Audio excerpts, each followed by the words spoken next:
તો hello guys, સ્વાગત છે તમારું આજના મારા નવા વ્લોગમાં. એન્ડ ઘણા દિવસે હું લોંગ વ્લોગ બનાવું છું. તો આજે છે 20 ઓક્ટોબર. તો સૌને બધાને મારા તરફથી હેપી દિવાળી. આજે દિવાળી છે, મારા તરફથી બધાને હેપી દિવાળી. એન્ડ અમારા ઘરમાં તો દિવાળી જેવું લાગતું જ નહીં. આમ જો બધું રમણ ભમણ પડ્યું છે. એન્ડ શું કહેતો હતો હું એવું કહેતો હતો કે બધા અત્યારે એવું કહે કે વ્લોગ બનાવવા માટે, વિડીયો શૂટ કરવા માટે કે લોકેશનની જરૂર પડે, સેટઅપની જરૂર પડે વ્લોગ બનાવવા માટે. તો મારા ઘરમાં તે સેટઅપ દેખાય, તમે જોઈ શકો. તમે કોઈ સેટઅપ દેખાય? ઘર સારું હોવું જોઈએ કોઈ કે વિડીયો બનાવવા માટે.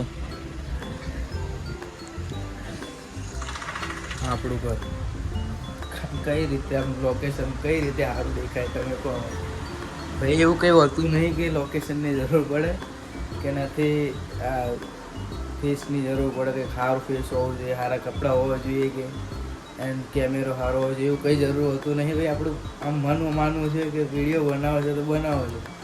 પ્રત્યેક એવું બધું જોવાનું આવતું જ નથી કે શું જોઈએ શું જોઈએ. ચાર લોકો શું કહે છે, સમાજવાળા શું કહે છે ભાઈ? સમાજવાળા એવું કહે ભાઈ તું નોકરી ના જઈશ, હું તને દર મહિને ખાવાનું આપી દઈશ, કપડાં આપી દઈશ. એવું કે એવું કંઈ હોતું નહીં ભાઈ. દિવાળી જેવું લાગે તમને કંઈ? આમ જો હું પોતે જ ચડ્ડો પહેરીને રાખું, મારા ઘરમાં કંઈ દિવાળી જેવું લાગતું જ નહીં. મમ્મી જે કપડાં ધોવા, પપ્પા જે કામ એ આ દિવાળી છે કંઈ એવું કંઈ લાગતું જ નહીં અમને તો. આપણું સેટઅપ જેવું કંઈ છે નહીં. તો હું કંઈ કહેતો નહોતો, ખાલી આ બતાવવા જ આવ્યો તમને કે લોકો કે સેટઅપ જોઈએ બ્લોગ માટે, આમ જોઈએ તેમ જોઈએ, કેમેરો સારો જોઈએ ભાઈ, દિલ હોવું જોઈએ વિડીયો બનાવવા માટે. મારી તબિયત બી નહીં હારી, જો ઉધરસ થઈ ગઈ છે, અવાજ બેસી ગયો તો હું વિડીયો બનાવું છું. મને એવું કંઈ છે જ નહીં કે સારું જોઈએ આમ છે ને તેમ છે. એન્ડ હું કાલ કપડાં લાવ્યો તે બતાડું તમને. આપણે કપડાં લેવા બાવળા ગયા હતા, એનો મિની બ્લોગ આવી જશે હમણાં. એડિટ કરીને રાખ્યો છે, હમણાં મૂકું છું. તમે જોઈ શકો છો. શ્રીજી બાપામાં લાવ્યા હતા આપણે કપડાં. કપડાં કેવા છે કોમેન્ટ કરજો ખાલી. પૈસા તો ભયો એવું કંઈ હોતું નહીં. પૈસા બાબતે આપણે રાખતા નહીં. એક આ શર્ટ છે, એક પેન્ટ છે, એક આ શર્ટ છે, જોઈ શકો છો તમે. બાકી આ આપણું ઘર છે આટલું નાનું, એવું ભાડે જ રહું, કે પોતાનું ઘર નહીં મારું. ધોળકામાં ભાડે જ રહું ભાઈ. અને આપણે બહાર અહીંથી આટલું લોકેશન સારું દેખાય છે બહાર. બસ તો આટલું કીધું. આખા દિવસમાં જે શું કરું છે એ હું તમને બતાડીશ. બાકી બ્લોગ પતી જાય તો નહીં. આ તો આખા દિવસમાં શું કરું એ બધું તમને બતાડું. તો બ્લોગ પૂરેપૂરો જોજો. જય માતાજી.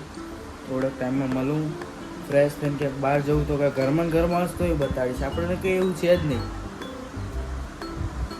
ચડ્ડો પહેરીને આપણું લોકો એવું કે ચડ્ડો પહેર્યો ને તો શરમ આવે. અને બધા એવું કહે કે ચડ્ડો હોય ને ઘરમાં પહેરવાનો. આપણે બહાર નહીં જતા, ઘરમાં જ પહેરીએ. તો બ્લોગ પૂરેપૂરો જુઓ, સપોર્ટ કરો મને. જય માતાજી. તો ગાઈસ, મમ્મી ચકથી પ્રસાદી લઈને આવી, ખાય બેઠી એકલી. મન તો આપ જમણા હાથમાં લે. એકલા ખાવા, એકલા ખાવાનું.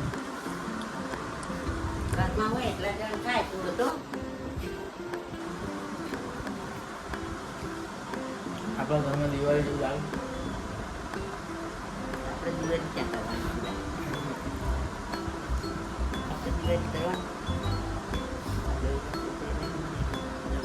કોણ આપણે તો કંઈક બોલના વિડીયોમાં તો પબ્લિક વિડીયો જોવા વિડીયો વાયરલ લઈ જતો.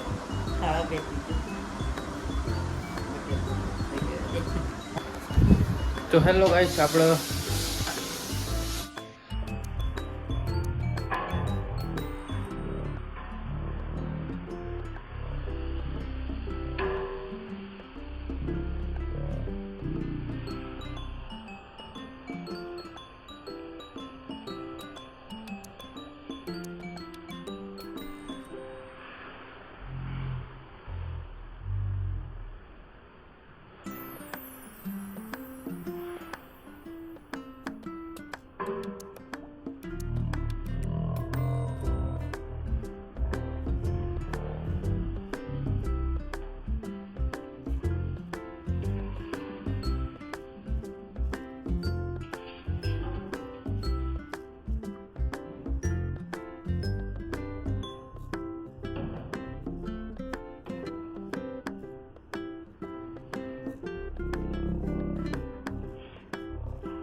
તો હેલો ગાઈસ, આપણને મમ્મી શાક રોટલી બનાવતી હતી, ડુંગળી બટેકા શાક, જે મને ભાવતું નહીં. તો મેં કીધું કે મારા માટે સ્પેશિયલ અલગ વઘારેલી રોટલી બનાવી છે, જેને खाई हुए आई सके.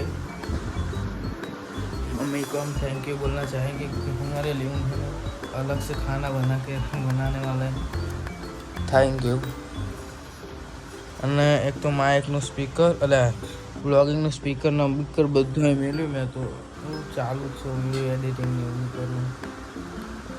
ટાઈમ જ નહીં. દિવાળીનો દિવસ છે, ચડ્ડો પહેરીને બેઠો, લાગતું જ નહીં દિવાળી અમારા ઘરમાં. તો હજુ તો કોઈક મહેમાન આવીને હાથે ખાવાનું બનાવવાનું.